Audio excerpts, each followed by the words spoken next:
Eh bien, bonjour et bienvenue. Bon, comme d'hab, je suis ravie d'être là et partager ce moment avec vous. Et le thème de ce matin, c'est l'enfant intérieur. Peut-être que ça vous parle, ce sujet, ce thème. Peut-être que vous avez déjà travaillé dessus. L'enfant intérieur, de toute façon, je vais tout vous expliquer, hein, je suis là pour ça. Moi je suis Jessica et j'accompagne en majorité les femmes, hein, je dis toujours en majorité, les femmes qui se sentent prisonnières de leur trauma, de leur mal-être, à oser transformer leur poids du passé en une nouvelle énergie pour qu'elles puissent reprendre confiance en elles et surtout se sentir enfin libres. Et on va le voir après aussi pourquoi on est souvent bien chargé. En gros, ce qui me passionne, c'est le lien corps-émotion. Donc, c'est de pouvoir accompagner les personnes à sortir de leur corps tous ces poids de souffrance, d'émotions refoulées. Parce que c'est ça, hein, ça part vraiment, les émotions refoulées, ça résume tout. Parce que dans émotions refoulées, on a les peurs, et puis moi j'englobe la mémoire cellulaire, donc transgénérationnelle, karmique, enfin on a quoi faire mes muscles. Hein. Donc moi c'est ça qui me passionne, c'est vraiment de sortir, vous accompagner, c'est pas moi qui le fais, hein, à sortir de vos corps ce qui est stocké depuis longtemps et qui entrave notre liberté intérieure. Et tout ça, ça nous freine, ça nous empêche de nous affirmer, de vivre en fait, de vivre pleinement. Ça nous crée plein de barrières, ça nous enferme, voilà. Et donc notamment ce travail sur l'enfant intérieur, c'est aussi quelque chose qui me passionne beaucoup. Alors comment j'en suis arrivée là? Voilà, comme beaucoup d'entre nous, j'ai commencé une voie banale, hein, ce que moi j'ai appelé zombie boulot dodo, parce que clairement c'était ça à la fin, je ne me levais même pas le matin, donc ça faisait un peu zombie. Donc dans le secteur administratif, hein, donc rien à voir, mais voilà. Et puis, je ne sais plus, entre 2011 et 2013, il y a beaucoup de choses qui se sont passées, hein, un livre déclic, et puis le reste s'enchaîne. Et puis, moi, j'appelle ça le cheminement. En fait, on chemine tout au long de notre vie. Et puis, c'est fin... Donc, je disais que moi, c'est fin 2014 que je rencontre l'auto-guérison. Et là, c'est un peu l'évidence totale. Donc, de là, il y a plein de choses qui se sont enchaînées. Et l'auto-guérison, c'est la méthode qui permet de libérer en profondeur nos émotions refoulées, hein, la souffrance accumulée, et qui permet aussi, très important, de descendre de la tête dans le corps. Parce qu'on vit tous là-haut, hein, en général, on reste... et là, ça permet de redescendre dans le cœur, dans le corps. Et le cœur, surtout le cœur, parce que nos cœurs sont bien chargés aussi. Voilà, de se reconnecter à soi, son enfant intérieur, se reconnecter à son corps, c'est se reconnecter à ses émotions. Et inversement. Et c'est ça la prio, en fait. Bon, bref, chemin faisant, ça m'a passionnée, ça me passionne toujours. Et je me suis formée en 2015. Et c'est juste après que la vie m'a fait partir à Lyon. Donc je suis arrivée du Poitou-Charentes à Lyon. J'ai traversé la France. Et c'est ici, hein, à Lyon, que j'ai rencontré la chromobioénergie en 2016. Et donc la chromobioénergie, en gros, c'est une pratique très très complète. Peut-être même trop, il y a beaucoup de choses. Et moi, j'en suis ressortie avec la couleur thérapie et les élixirs de fleurs de bouche australien. Donc c'est ce que j'avais sur le salon, notamment mon petit test de couleur et mes élixirs. Et c'est des outils qui sont vraiment géniaux aussi. Bon, bref, 2017, je suis tombée enceinte. De là, pause bébé, petit bébé, qui va avoir 5 ans déjà bientôt. Et je dirais 2018, 2019, c'était surtout une année compliquée, mais ça a commencé à brasser jusqu'à fin 2020, où c'est là où j'ai vécu la levée de mon amnésie traumatique. Donc pour ma part, c'est lié à des violences sexuelles dans l'enfance. Donc, bam, le couvercle a sauté fin 2020, et c'est d'autant plus pour ça qu'aujourd'hui j'œuvre autour des traumas, parce que je sais très bien ce que c'est, ce que ça implique, ce que ça engendre, et je sais aussi qu'on peut en sortir. Et c'est ça le message le plus important, c'est que oui, on a tous vécu des trucs pas forcément lourds, hein, parce qu'un trauma, on va le voir après, c'est pas que des choses lourdes, des épreuves, ça peut être vraiment des petites choses, mais la bonne nouvelle, c'est qu'on peut transformer ça et en sortir. Ça demande un petit peu de patience aussi, mais tout est possible dans la vie. Je vais y arriver, comme ça. Donc voilà. Après, si vous avez des questions, n'hésitez pas. Mais en gros, le résumé du résumé, c'est ça. Alors, comme je l'avais dit, on va parler de l'enfant intérieur. Donc l'enfant intérieur, on m'avait dit, non, vous n'avez pas, même toi, Fred, pas trop expérimenté ça. le terme ça parle, quoi. On entend souvent, ou peut-être pas, on est là pour ça. On entend souvent parler de l'enfant intérieur, mais on ne sait pas forcément ce que c'est. Alors, petite définition, l'enfant intérieur, c'est la mémoire de l'enfant que nous avons été, avec ses blessures, ses souffrances, mais pas que, aussi son insouciance et ses joies. Parce que normalement, il y a un peu les deux quand même. Ou pas, ça dépend, mais voilà, il y a quand même un peu les deux. Alors, quelle que soit l'enfance vécue, les joies, les épreuves traversées, l'essence de l'enfant qu'on a été continue à vivre à travers soi aujourd'hui. Voilà, c'est vraiment, cet enfant continue de se manifester dans notre vie, et bien entendu, souvent c'est de manière inconsciente, sinon ce serait pas drôle. C'est souvent inconscient, et voilà, ça se manifeste dans nos blessures présentes, nos schémas, nos rêves aussi qui veulent s'exprimer. Et bien souvent d'ailleurs, on ne sait même pas quels sont nos rêves, parce que tout est anesthésié, recouvert, voilà.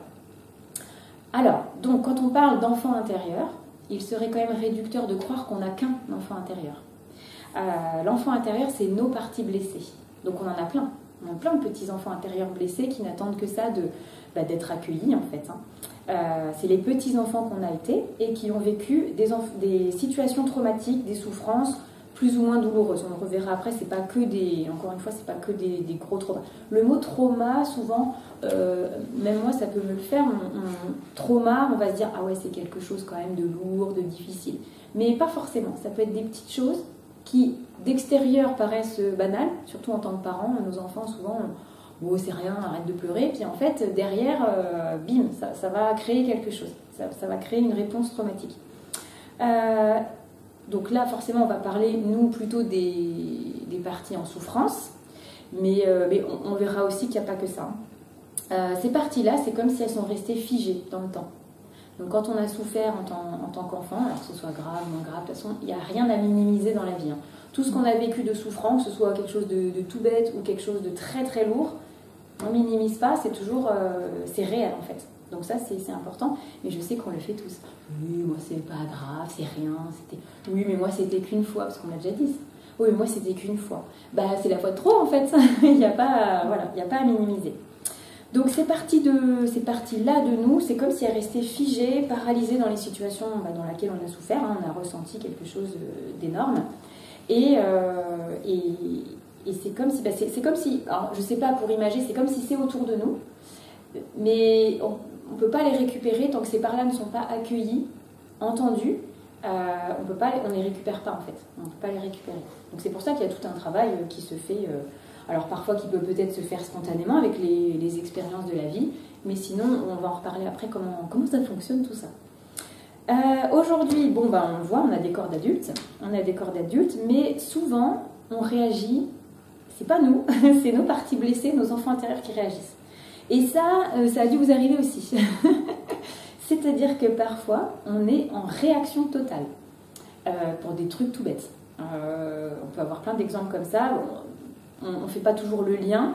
C'est vrai que pour ma part, pour un exemple, ça peut peut-être encore m'arriver d'ailleurs, mais ça m'arrivait de réagir dès que je ne me sentais pas écoutée. Et là, c'est pas l'adulte qui parlait, c'est la petite qui allait bouder là, et qui était vraiment une réaction, parce qu'il n'y avait rien il y avait rien, mais je ne me sentais pas écoutée. Et là, ça me déclenchait quelque chose. Et je suis sûre que ça peut encore m'arriver. Je suis en train de réfléchir, mais... Donc, comme je disais, on a de nombreux enfants intérieurs, et voilà, je disais, ils sont un peu comme tout autour de nous, ils attendent d'être accueillis avec bienveillance, et sans jugement surtout, pour se libérer et revenir à leur place. Donc l'idée, quand on fait ce travail de l'enfant intérieur, alors souvent ça se présente assez spontanément, c'est de ne plus vibrer la souffrance, mais de l'enfant déjà, bien sûr, parce que ça commence dans l'enfance, mais le potentiel de l'enfant. Le potentiel, on pourrait appeler l'enfant intérieur, souvent on peut appeler ça l'enfant de lumière aussi, c'est notre potentiel, c'est notre lumière, c'est notre divinité peut-être, on peut mettre les mots qu'on veut aussi, mais forcément si on vibre moins de souffrance, plus de joie, ça change tout, ça, voilà, c'est vraiment... Et après il y a moins de réaction, parce que c'est comme si, il y a aussi l'image, d'ailleurs nos enfants sont connectés à nos enfants intérieurs. Et donc c'est pour ça que souvent, de petits riens, on peut partir en live, en tant que parent, c'est pas toujours facile, et eux c'est comme s'ils appuyaient directement sur les boutons. Là, on a des petits warnings qui ne se voient pas à l'œil nu, mais les enfants, eux, ils savent, hein. Mais c'est inconscient aussi, ça se fait comme ça, hein. C'est pas conscient, ils vont appuyer là où il faut. Et c'est pour ça que c'est pas toujours facile avec nos enfants non plus. Alors, est-ce que jusque-là, tout va bien? Ça va, c'est plutôt... Alors, pourquoi c'est important de se connecter à nos parties blessées? On n'est pas obligé de le faire non plus, mais voilà. En tout cas, quand on chemine, je crois que c'est un passage un peu obligé, même si c'est pareil, hein, comme je disais, on a beaucoup d'enfants intérieurs, donc c'est petit à petit, hein, on fait ce chemin petit à petit. Alors, pourquoi c'est important? Ben, déjà parce que ça permet à soi, en tant qu'adulte, de se remettre en question. C'est bien ça, parce que ça nous ramène dans le monde de l'enfant. Alors, l'enfant complètement oublié, en général, on a oublié, hein, sans parler d'amnésie, hein, mais il y a plein de choses qu'on met sous le tapis, qu'on oublie, qu'on refoule. Pourquoi? Parce que ça a été souffrant, on a vécu de la souffrance. Mais encore une fois, je pense qu'on y reviendra après, mais ça peut être des petites situations. Par exemple, l'enfant qui pleure dans son lit dans le noir, maman elle tarde à venir, bah déjà ça crée une blessure d'abandon ou de rejet, ou autre chose. Et pourtant, on fait comme on peut et ça paraît pas, c'est pas fait exprès, quoi. Donc, ça, on a voulu oublier parce que c'était très souffrant et c'est ça qui entraîne nos comportements dysfonctionnels. Pas parce qu'on a refoulé, on a oublié. Donc, comportement dysfonctionnel, c'est large, hein, mais on verra aussi au fur et à mesure. Ensuite, le fait de se tourner vers soi, d'avoir un regard sur nos parties blessées, en les reconnaissant surtout, ça nous permet de sortir de la victimisation. Hein, la victimisation, je connais bien aussi, c'est quelque chose qui est la vie dure, hein, qui s'accroche. Hein, la victimisation, elle s'accroche. Et donc, quand on fait ça, on arrête de croire, de penser que nos problèmes viennent des autres ou de l'extérieur. Parce que des fois, oui, on pourrait, mais non, en fait, tout part de nous. C'est vraiment tout part de nous. Donc, c'est toujours la faute à quelqu'un. Et nos problèmes, voilà, mais on y croit vraiment, hein, qu'ils viennent toujours de l'extérieur de nous. Donc, ça permet de nous responsabiliser. Là, on prend nos responsabilités. Et ça, c'est important. Prendre notre responsabilité, responsabilité de l'adulte que l'on est aujourd'hui. Et ça nous permet de tendre la main à nos parts blessées. Bon, après, c'est vraiment, de toute façon, tout commence par une prise de conscience et de l'observation. Et l'observation de soi, c'est très important. Donc voilà, après, c'est un cheminement, encore une fois. Donc, on va pouvoir accueillir sans jugement et critique, plus ou moins, parce qu'on a toujours une petite part qui vient s'en mêler quand même. Mais l'idée, c'est d'accueillir sans jugement, sans critique, et d'accueillir simplement, c'est que de l'accueil, des émotions refoulées. Voilà. Alors, dit comme ça paraît simple, hein, mais au début, pas forcément. Et moi, je sais que je connais très bien, hein, les étapes. Au début, j'étais tellement déconnectée de mon corps que d'une, je ne ressentais rien. Et quand j'ai commencé à y revenir, ça fait peur. Ça fait peur. Et d'ailleurs, pour la petite anecdote, quand j'ai mon premier atelier d'auto-guérison, ça m'a tellement fait flipper que j'ai mis 3 mois avant d'y retourner quand même. Alors, c'est rien 3 mois. Hein. J'aurais pu ne jamais y retourner. J'ai quand même mis 3 mois parce que ça m'a fait flipper de ressentir mon corps. C'est la première fois. En tout cas, au niveau émotionnel, à l'intérieur. Donc, cette connexion en conscience, elle permet de créer une alchimie de guérison. Et pour libérer la part blessée, hein, c'est vraiment ça. Donc oui, je parlais de mémoire cellulaire tout à l'heure, c'est ça qu'on va transformer, transmuter. Et surtout, voilà, libérer notre plein potentiel. Alors l'alchimie, c'est transformer le plomb en or, il me semble que c'est comme ça. Et c'est ça en fait. On va transformer, j'ai envie de dire, les poids, le sombre, en lumière, en joie. Et l'idée, c'est de vibrer, autre chose. Alors, s'il y a bien un travail qu'on peut faire qu'avec soi-même, c'est cette rencontre avec nos parts blessées.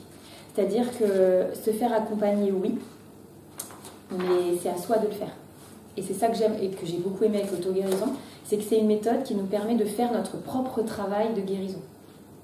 Voilà, ça c'est important. Alors bien sûr, il y a des étapes et ça se passe toujours bien. D'ailleurs, souvent on rigole bien. Et ça, je trouve ça important. En tout cas, pour moi, ma pratique, hein, c'est important parce qu'on va chercher parfois des choses un peu bof. Et on arrive toujours à rigoler quand même. Pourquoi? Parce que l'auto-guérison, c'est nos limites, c'est créativité.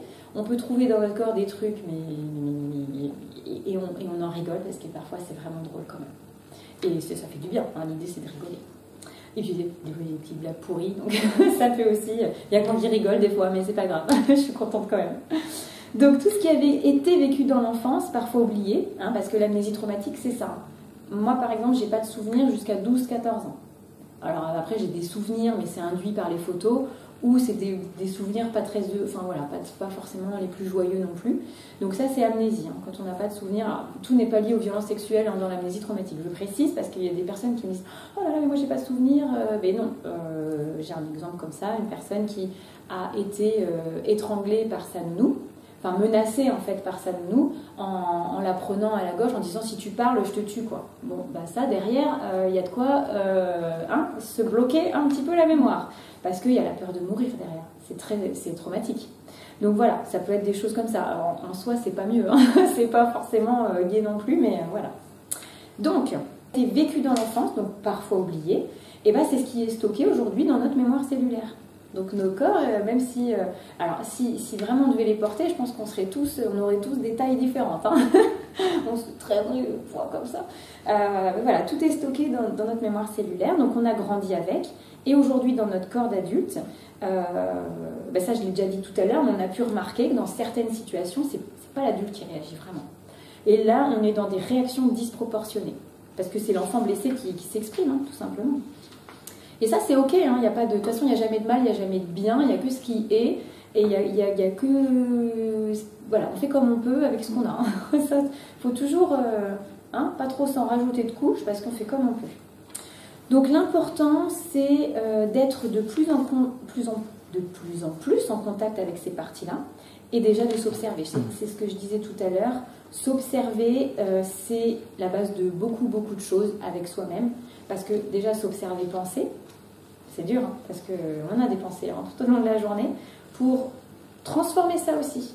Et ça, il n'y a que nous qui pouvons le faire. Parce que même quand on se fait accompagner, moi je ne vais pas dans vos têtes après toute la journée pour dire non, ça c'est pas bien. Parce que même des fois on se dit des trucs, ah mais je suis conne, ou ah merde, enfin, voilà. Et en fait, même ça, on ne devrait pas se le dire. Et là, c'est de prendre le réflexe, ah non, c'est vrai, je m'aime et je m'approuve. On peut se faire des bisous, des câlins, hein, mais ça s'apprend, hein, parce qu'au début, c'est pas facile.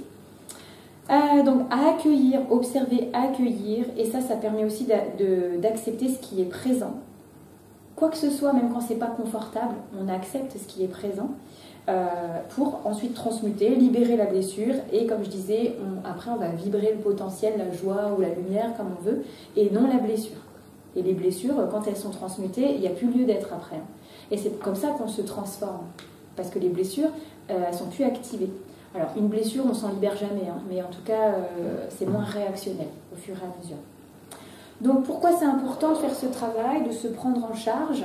Bon, bah ça, je crois que j'ai déjà dit. Hein, personne d'autre que nous n'est en contact avec ce qui se passe à l'intérieur de soi. Donc, on est seul maître à bord de ce qui se passe à l'intérieur de nous. Et d'ailleurs, ça marche aussi avec ce qu'on dit, les mots qu'on dit. On peut très bien choisir, au lieu de crier... alors, je sais que c'est pas toujours facile, hein, des fois, quand il faut que ça sorte, Mais voilà, dans tous les cas, on est seul maître à bord de ce qui se passe à l'intérieur de nous. Ça, c'est pour ça que l'auto-guérison, c'est soi avec soi.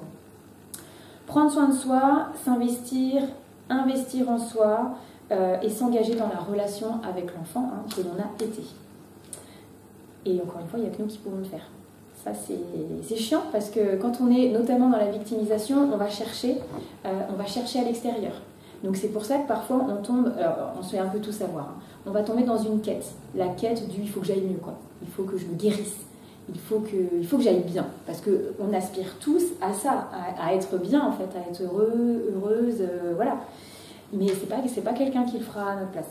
Et encore moins dans ce travail-là de l'enfant intérieur. Donc on va chercher, même parfois on se raccroche à plus haut, mais dites-moi ce que je dois faire. Ça, je suis sûre que ça vous est déjà arrivé, parce que moi ça m'est arrivé plusieurs fois. Quand on se sent abandonné de tous et même de l'univers, là c'est pas facile. Mais ça nous permet, à un moment donné, on se dit bon, j'ai plus le choix, il va falloir que je retourne à l'intérieur de moi. Et c'est là qu'il y a des déclics aussi qui peuvent arriver et que le chemin, voilà, ça continue. Donc demander de l'aide, oui, hein, par contre on a tous besoin d'aide, parce que aller chercher, par exemple, mon amnésie traumatique, toute seule, j'aurais pas pu la sortir. Sachant qu'il y a des personnes, c'est encore à part, mais il y a des personnes, ça se réactive comme ça, avec une odeur, un son, un mot, enfin voilà, ça peut très bien sortir du jour au lendemain comme ça. Mais parfois, il faut aller chercher quand même au fond. Et je ne cherchais pas du tout à ça, d'ailleurs, hein, parce que forcément, je ne m'en souvenais pas. Mais ça c'est ressorti parce que ça devait. Voilà, personne ne pourra vous guérir à votre place. C'est chiant, mais c'est comme ça. Et c'est pour ça que c'est nécessaire d'apprendre à s'apporter ce dont on a besoin. Mais on va le voir aussi un petit peu après. Forcément, on est tout le temps en train d'aller chercher à l'extérieur. La dépendance affective, c'est qu'on cherche à se remplir par l'autre plutôt que d'aller chercher en soi. Mais c'est normal, enfin je veux dire c'est normal, hein, voilà, par rapport à notre éducation, mais on va le voir juste après, c'est des choses qui se mettent en place inconsciemment et ça se fait naturellement, quoi. Donc prendre sa vie en main, voilà, mais ça demande de la patience, de l'effort et un peu de courage. Un peu de courage et de détermination, parce que parfois on a juste envie de tout péter, de dire putain fais chier, de toute façon la vie c'est de la merde, ça je l'ai dit très très longtemps. Et c'est normal. De toute façon, il y a des moments où on a envie de tout envoyer bouler, c'est normal. Hein. Et il y a des étapes. Ça va bien, ça va moins bien, voilà, c'est normal. C'est pas à pas qu'on va transmuter et au fur et à mesure, on va libérer des blessures. Et c'est ça qui se transforme et qui vibre plus la joie que la souffrance. Et quand on change à l'intérieur, le reste change à l'extérieur aussi. Et ça, on va le voir après. En fait, on va voir plein de trucs. Donc... et oui, c'est vrai que j'avais aussi noté le fait que vous pouvez aussi vous remercier d'être là, déjà avec vous-même. Déjà se remercier soi, parce qu'en tant qu'adulte responsable, si vous êtes là aussi ce matin, bon, il y en a qui n'ont pas le choix, parce qu'il faut ouvrir ça. Petite blague pourrie. Déjà, c'est peut-être parce qu'à l'intérieur de vous, il y a quelque chose qui vous anime et qui avait peut-être besoin d'entendre ce que je vous raconte là. Voilà. Pour entendre ça, et puis peut-être vous permettre d'amorcer quelque chose, ça peut être soit une remise en question, ou une prise de conscience, ou voilà. Donc toujours se remercier aussi de ce qu'on fait pour soi, c'est important. Et on ne le fait pas assez. Je crois que souvent, on oublie, hein, voilà, amnésie, on oublie. Alors, l'éducation, j'y viens.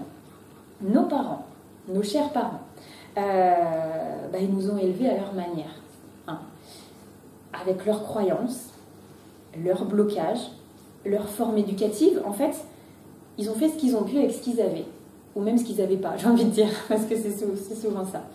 Avec qui ils étaient, et puis ça ne correspondait pas forcément, ou il y a des époques aussi, hein, on le voit, il y a des choses qui bougent. Alors je ne sais pas si vous avez déjà entendu le fait qu'on choisit nos parents. Voilà, défi d'incarnation, on choisit nos parents, peut-être pas. Donc ça peut... Moi ça m'avait fait bizarre, je me suis dit non je crois pas, non. Eh ben si, alors ça c'est au niveau de l'âme, hein, quand après on va dans les questions un peu plus spirituelles, on n'est pas obligé de croire à tout, mais on dit, il y a des croyances qui disent qu'on choisit nos parents. Pourquoi ? Parce qu'avant de naître, d'arriver dans la matière, on va choisir nos défis d'incarnation. Donc les défis à relever, les qualités à acquérir, il y a tout un petit programme comme ça qui paraît sympa, quand on dit « oh ça a l'air sympa », et une fois qu'on arrive, bim, sur Terre, c'est pas la même, c'est pas la même.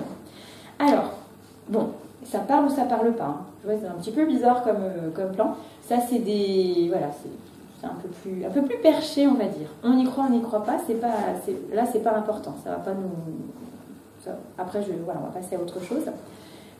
Moi, je voulais juste rajouter que je crois, oui, effectivement, je crois qu'on peut choisir nos parents pour tout l'amour qu'ils peuvent nous apporter, donc à leur manière, au sens terrestre, parce que forcément, quand on se fait nos petits plans là-haut, on vibre dans l'amour inconditionnel et ça doit être sympa. Ça doit être plus sympa que la densité qu'on retrouve ici. Mais avant tout, alors ça va peut-être être encore plus bizarre ce que je vais dire, mais pour moi, on choisit nos parents pour tout le non-amour qu'ils peuvent nous apporter. C'est un peu tordu, hein, ça fait un peu... Pourquoi ? Parce que, alors plusieurs choses. Déjà, si on avait des parents qui n'étaient que pur amour, quelque part, on n'aurait rien à venir travailler sur Terre. Voilà. Alors après, il faut croire à la réincarnation et tout ça. Mais là, c'est pas important, hein, c'est des infos comme ça. Ça aurait aucun sens quelque part. Sinon, autant rester peace and love, là-haut, on sniffe les énergies, ça fait du bien. Et pour moi, je crois vraiment au fait qu'on choisit nos parents pour qu'ils nous donnent suffisamment d'amour, pour qu'on puisse vivre, naître, au moins naître, parce que voilà, on ne va pas partir dans tous ce qui peut se passer, mais pour qu'ils subviennent au moins à nos besoins physiques, matériels, à ceux dont on a besoin, pour la majorité bien sûr, mais on les choisit surtout pour leurs propres blessures. Ça résonne après.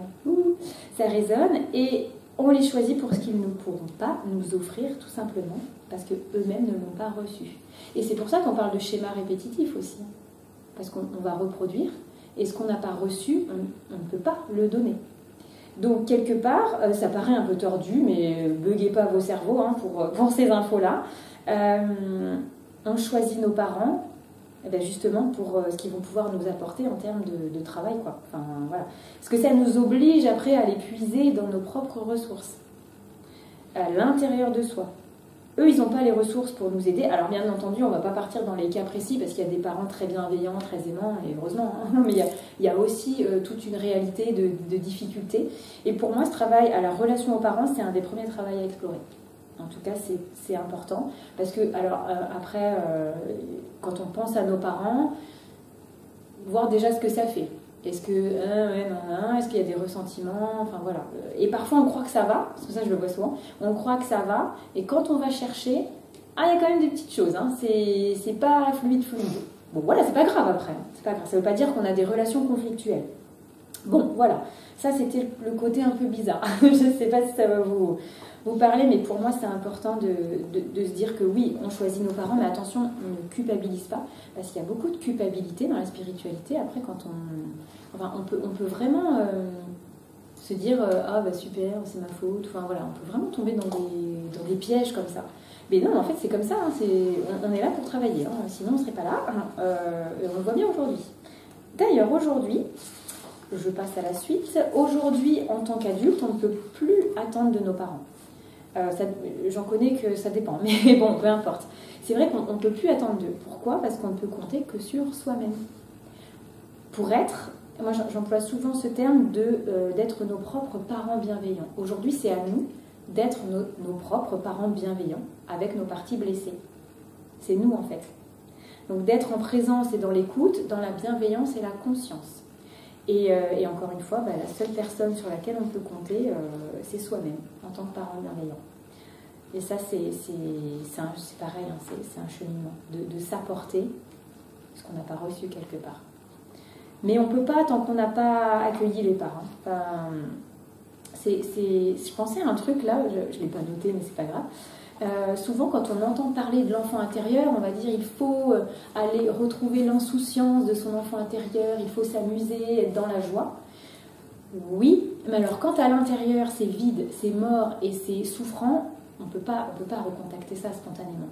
Ou alors il y a des périodes, heureusement qu'il y a des périodes de nos vies qui sont plus faciles, plus joyeuses. Donc on va plus spontanément rigoler ou faire des choses, mais l'enfant intérieur, c'est pas juste se reconnecter à l'insouciance et à la joie, parce que parfois on ne peut pas tout simplement le faire. Je dis ça parce que je vois les phases. Et perso, quand on lève une amnésie, c'est encore autre chose, mais on sent c'est comme si on était morte à l'intérieur, clairement. Donc on sent cette espèce de vide, et là la joie, elle circule pas. La joie, elle est recouverte par tous ces trucs. C'est vraiment le couvercle, et quand le couvercle saute, il y a tout qui remonte. Mais c'est pas la joie qui remonte. Je vais vous dire que c'est pas la joie qui remonte. Peut-être ça vous parle, mais voilà. Sans parler d'amnésie, déjà les lourds traumas. Donc on se prend tout dans la tronche, et si c'était de la joie, ça serait vachement mieux.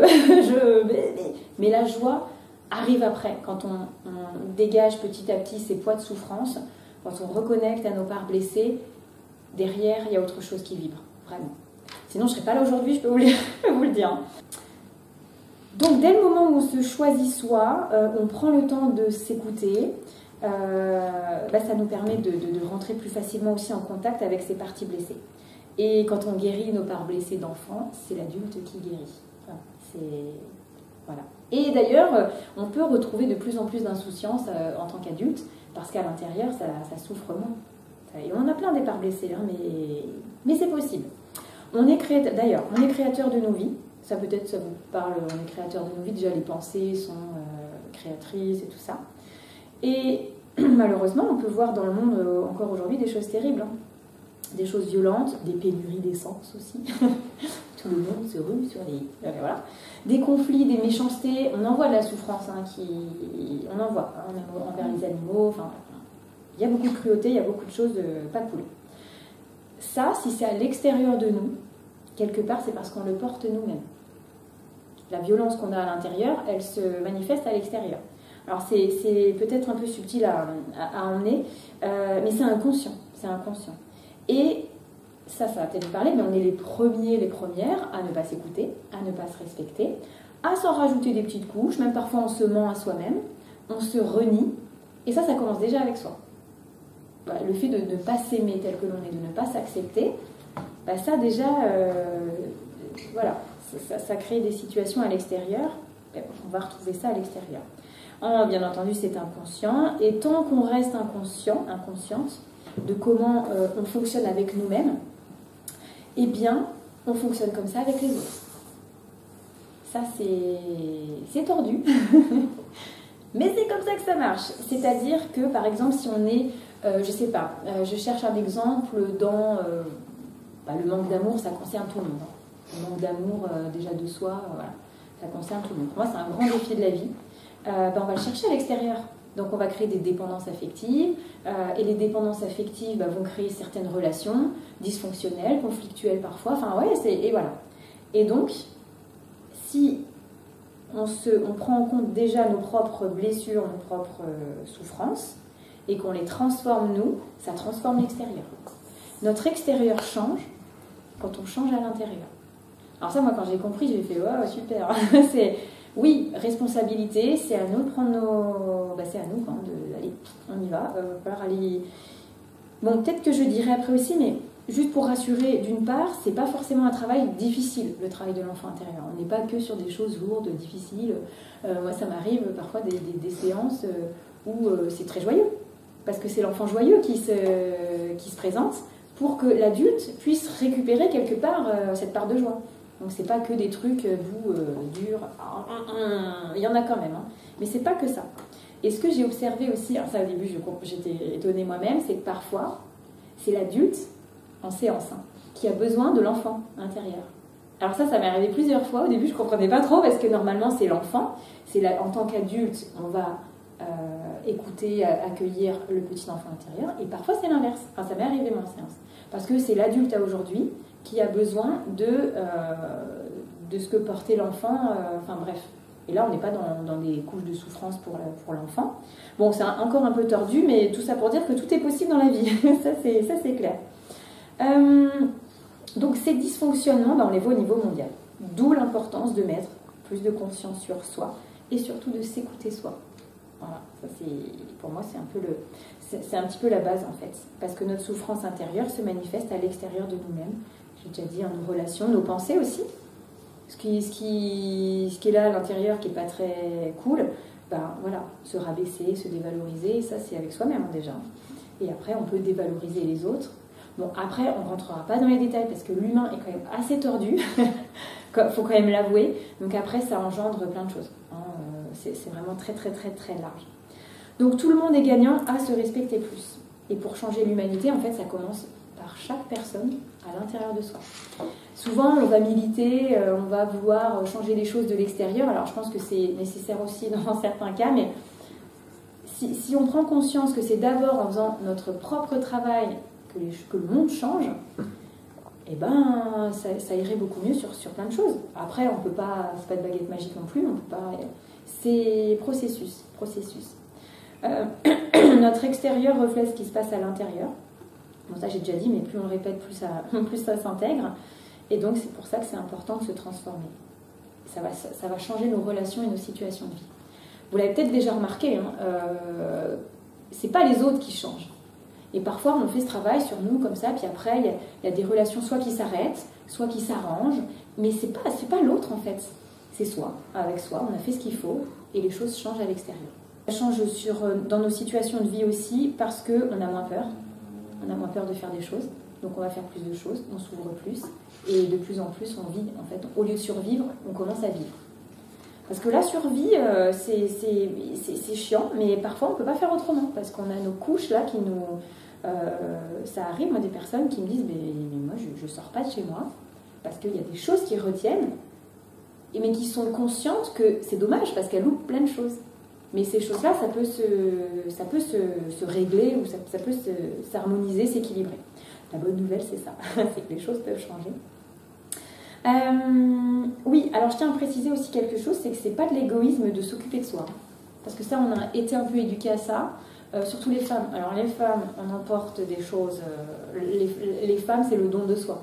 Hein, surtout si on regarde les époques, un peu plus, il y a des générations, c'est il faut s'occuper du mari, des enfants, de la maison. Et toi, tu n'existes pas, et ça, je le vois tout le temps. Pas forcément sur l'enfant intérieur, mais en transgénérationnel, des trucs comme ça, on emporte. Hein. On emporte beaucoup. Le déni de soi, quoi, vraiment. Donc non, parce que quand on prend soin de soi, c'est pas de l'égoïsme, c'est pas moi. Parce que l'égoïsme, c'est soi et les autres, rien à péter. Non, prendre soin de soi, c'est je me respecte, je m'aime plus en plus, je prends soin de moi, je fais ce que j'aime, j'ose dire non, j'ose dire un truc comme ça. Et voilà, et donc quand on fait ça, on se respecte plus, on s'aime plus, et donc on peut aussi respecter les autres et aimer de plus en plus les autres. Quand on s'aime vraiment pas soi, on ne peut pas aimer les autres. Ou alors on aime les autres parce qu'on s'aime pas soi. En fait, tout est possible, mais vraiment on pourrait... Bon, il y a tous les cas de figure, je pense. L'effet miroir, ça vous parle peut-être. L'effet miroir, alors ça c'est quelque chose pareil, on a de quoi s'amuser, hein, parce que des fois on se dit je comprends pas, parce que c'est inconscient aussi. Il y a une petite phrase que j'aime beaucoup, c'est en face de soi, on a un petit bout de soi. Donc c'est comme si là, voilà, vous êtes un petit bout de moi et je suis un petit bout de vous, et parfois on va voir chez l'autre ce qu'on aimerait être, les qualités qu'on a mais qu'on ne sait pas encore, donc qu'on aimerait être, ou voilà, il y a de la souffrance qui se alors je trouve pas le mot, mais en effet miroir, quoi, bon, je trouve pas le mot, mais c'est pas grave. C'est ça, voilà, ou ça peut être, oui, ça peut être large. Mais l'effet miroir, c'est important parce que on est dans l'observation et c'est là qu'on peut aussi changer des choses. On n'est pas obligé de se faire aider et faire des séances tout le temps. Déjà, si on observe et qu'on change nos comportements, il y a plein de choses qui peuvent se passer. Mais il y a des souffrances quand même qu'on peut pas aller chercher. Alors, si je continue un peu, les blessures, elles viennent d'où?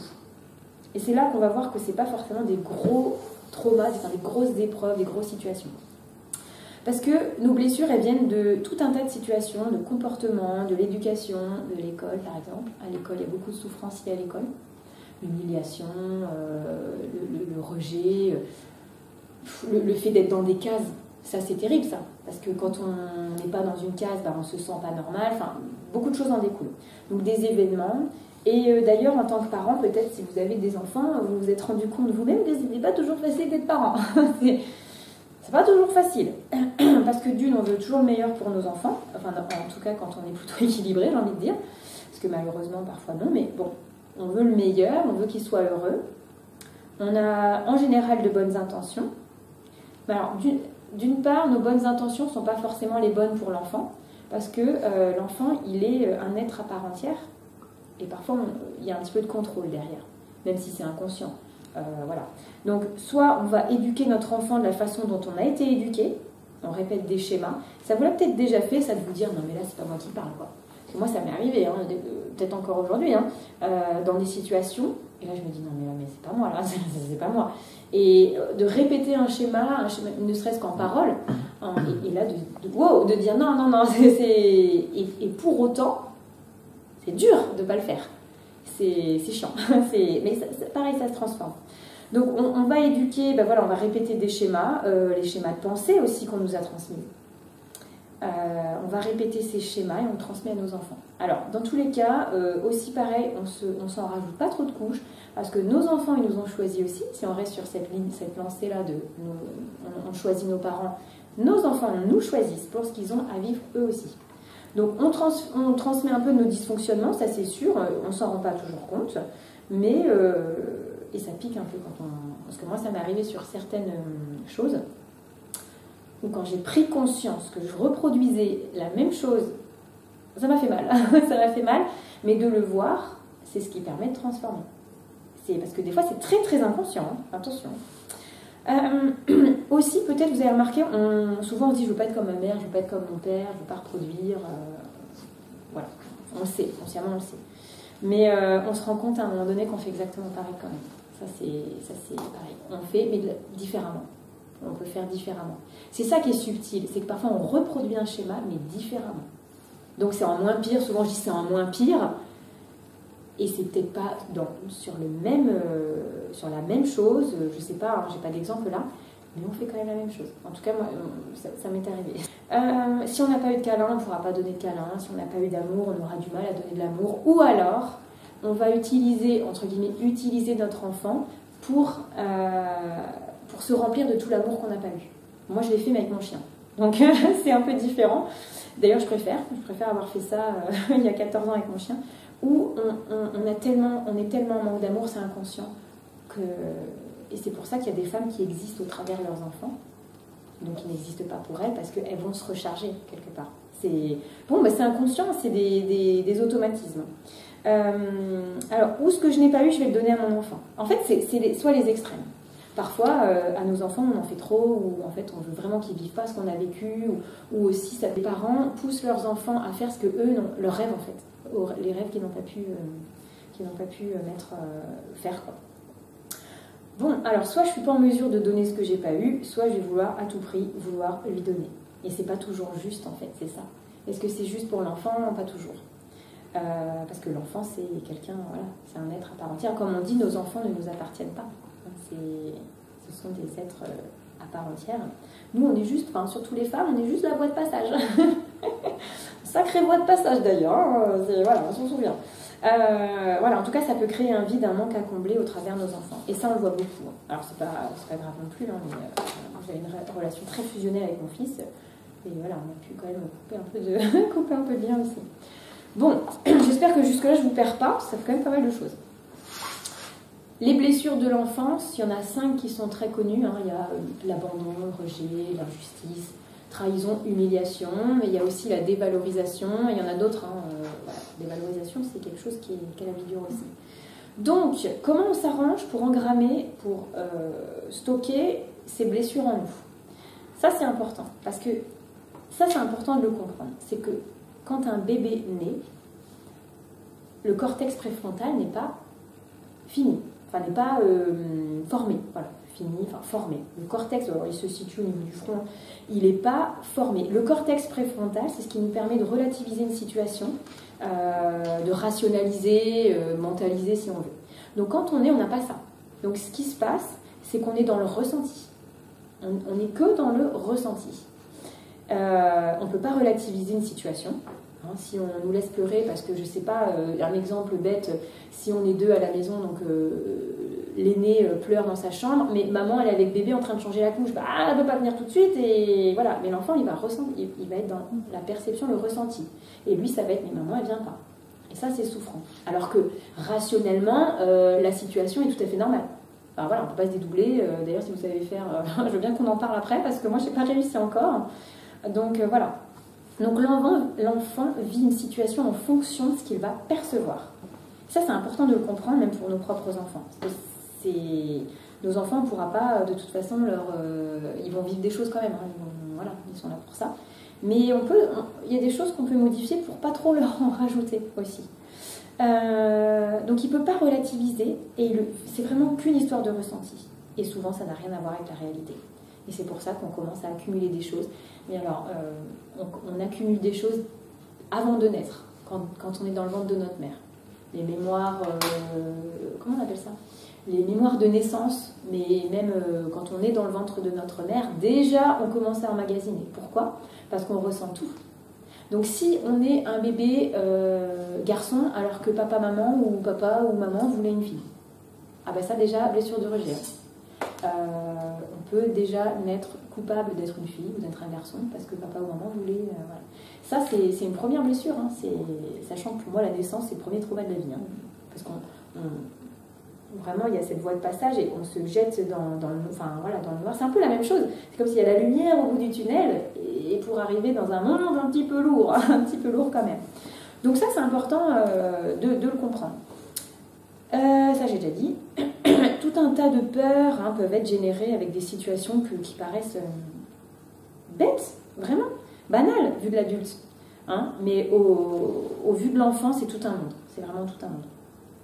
Et on grandit sur ces peurs qui sont engrammées automatiquement dans notre mémoire cellulaire. On s'en rappelle plus vraiment, hein. On s'en rappelle pas si maman elle est venue nous chercher, enfin, quand on pleurait, voilà. Et en plus, il y a eu une époque où on disait laissez les bébés pleurer, ça leur fait les poumons là, et puis à un moment donné ils vont arrêter de pleurer. Sauf que ça, oui, à un moment donné ils arrêtent de pleurer, sauf que ça crée une espèce de souffrance et de sentiment d'abandon et de stress aussi. Donc c'est pour ça qu'aujourd'hui on sait que laisser pleurer les bébés c'est pas forcément le mieux à faire, mais parfois on a juste envie de donc voilà, hein, toujours faire comme on peut aussi. La mémoire cellulaire s'en rappelle. Le corps c'est mon outil principal. Le corps il sait tout. Le corps c'est tout de nous, du passé même du futur. Enfin il sait tout. C'est pour ça qu'on va chercher dans le corps et on va sortir du corps ce qui est resté stocké.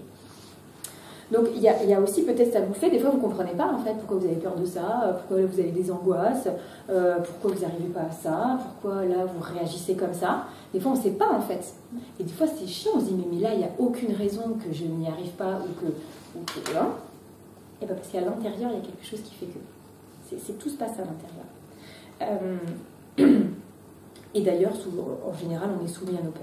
On les subit, hein, clairement on les subit. Parce que si on n'avait pas de peur, je pense qu'on serait tous et toutes dans une vie, on vivrait pleinement, quoi. Hein, dans notre potentiel, on ferait ce qu'on aime, on ne se poserait pas la question, il faut que je paye les factures, machin, on ferait, en fait, on vivrait.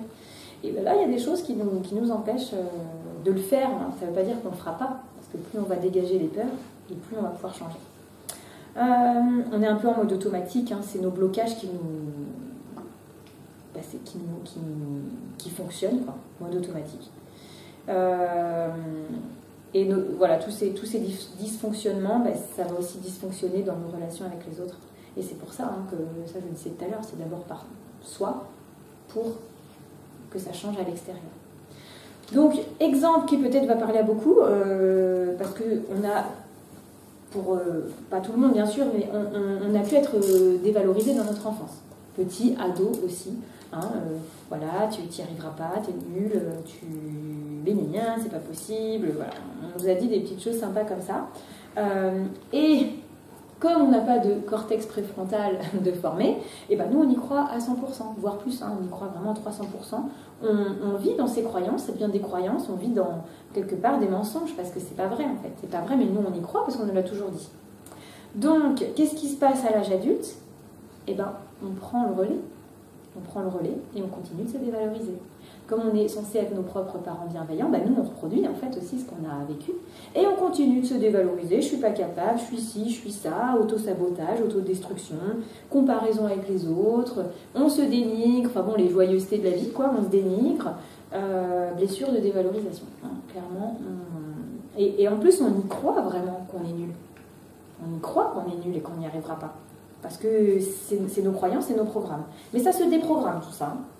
Alors, voilà, petit à petit. Oui, effectivement, on va développer le fonctionnement en lien avec le « je ne suis pas capable ». Et c'est cette petite voix-là qui vient nous saouler souvent. Parce que peut-être, ça doit vous parler aussi, mais il y a tellement de choses qu'on aimerait faire qu'on ne fait pas, parce que derrière, il y a la petite voix qui dit « de toute façon, c'est nul, tu n'y arriveras pas ». Voilà.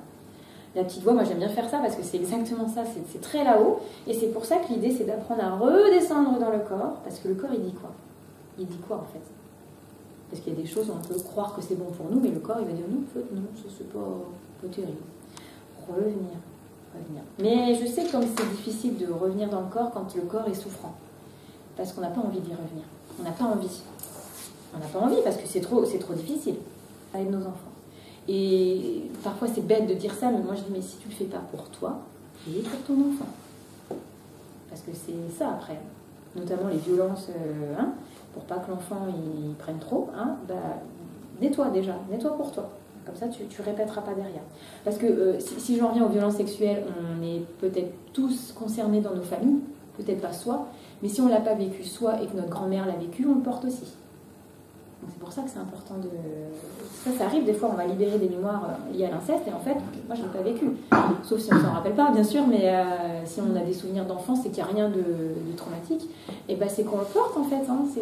Quand on est, en tout cas quand on est par voie basse, on passe dans le bassin de maman. Et là, il y a tout, on prend tout, au passage, un petit peu les toiles d'araignée, je sais pas comment dire.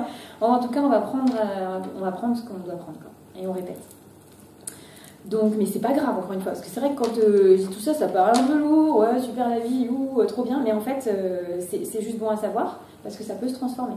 C'est ça qui est important. Ça peut ramener plus de bienveillance aussi de savoir ça, parce qu'on peut faire un peu plus attention déjà à soi et aussi aux enfants.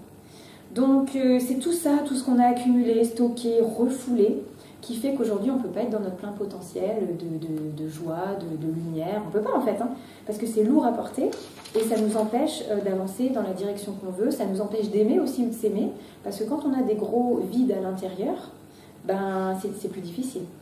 Au niveau du cœur, on peut trouver des gros poids, hein, plein de choses, des souffrances qui sont restées. C'est sympa aussi, on s'amuse bien.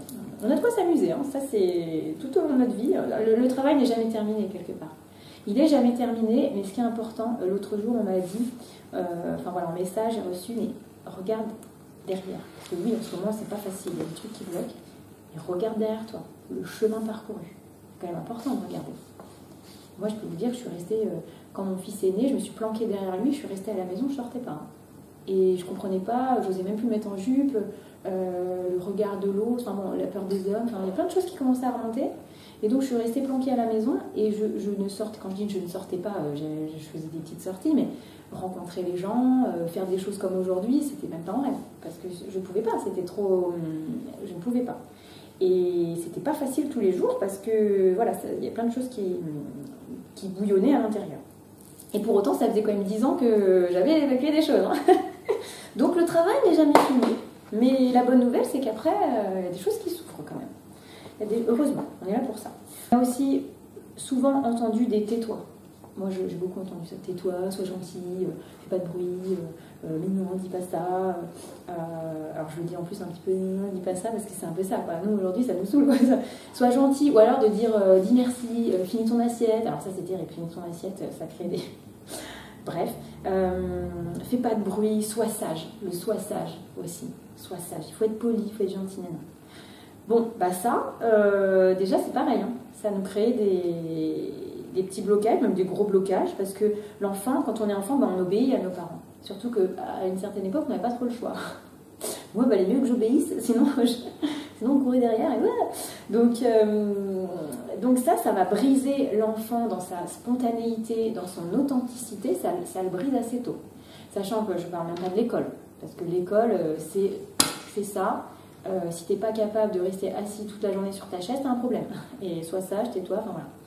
Bon, il y a des choses bien aujourd'hui hein, dans l'école, mais si on voit un enfant, il dit ce qu'il ressent. Quand on dit la vérité sur la bouche des enfants.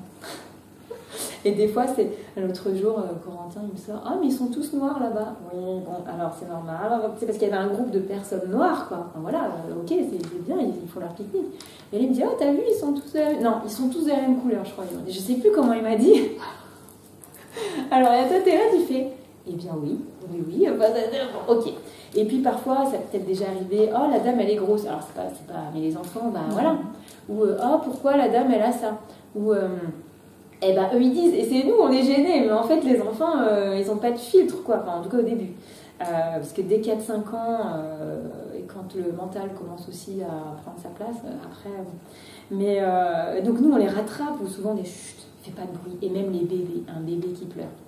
Vous avez vu dans les lieux publics, ça saoule, enfin ça saoule, pas tout le monde, mais quand notre bébé pleure, tout de suite on va dire chut. Ça va, enfin tais-toi en gros, on va gêner les autres quoi. Surtout si on est dans ce système dysfonctionnel du je veux pas déranger, il faut pas faire de bruit, il faut pas... Voilà. Mais en fait un bébé il pleure parce qu'il a besoin, il s'exprime que comme ça. Et ça c'est encore autre chose, mais pour avoir fait beaucoup de communication connectée avec mon bébé, un enfant quand il pleure, parfois c'est de la joie. Et c'est de l'amour qu'il a besoin d'évacuer. C'est très bizarre au début, mais ça moi je l'ai vécu plein de fois avec mon fils. Quand ils pleuraient, on a l'impression qu'ils vont pas bien, qu'ils font des crises. Quand ils pleurent, vraiment, là, on est un peu démunis. Mais quand on va communiquer, on va lui demander ce qui se passe, il dit, mais moi, je suis content. Et je vous assure, c'est très bizarre, parce que moi, ça m'est arrivé en pleine crise. Alors, au début, c'est un peu chaud, parce qu'on a le pendule d'un côté, on a le vagin. On peut communiquer avec nos animaux, mais aussi nos enfants. Et en fait, dès le moment où le bébé est entendu dans sa joie, mais il n'y a pas que de la joie, mais dans sa joie ou dans sa colère, il arrête de pleurer. Et des fois, il a besoin de continuer parce qu'il faut qu'il évacue. Et comment on peut savoir qu'il est en joie? Eh bien, il faut lui demander. Voilà. Mais communication connectée, en fait, c'est de la communication d'âme à âme et on va se connecter au bébé. C'est très simple. Alors moi, je travaille beaucoup au pendule, donc je faisais au pendule, mais on peut le faire différemment. Et on a, ne serait-ce que des questions. En fait, on pose des questions. Hein, c'est des questions oui, non. Et on en arrive à savoir. Et ça, c'est un peu étrange au début. Mais d'expérience, je peux vous dire que moi, j'ai pas fumé, hein, j'ai pas rêvé non plus. Bébé, il s'arrête de pleurer une fois qu'il a entendu. Et il y a plein de choses comme ça qu'on pourrait aider nos enfants en communiquant avec eux. Mais bon, tout le monde n'est pas ouvert à ça et c'est ok. Hein. Déjà, enfant, on n'a pas eu la possibilité d'évoluer dans qui on est vraiment et de nous déployer. On a été un petit peu brisé déjà assez tôt. Et donc, c'est comme ça qu'au fur et à mesure, on se coupe de nous-mêmes. On se coupe de nous-mêmes parce que de toute façon, voilà. Donc, on va se couper peut-être même de notre joie. Alors, ces parties blessées de l'enfant intérieur, je disais, l'enfant intérieur, c'est toutes nos parts blessées qui sont là quelque part.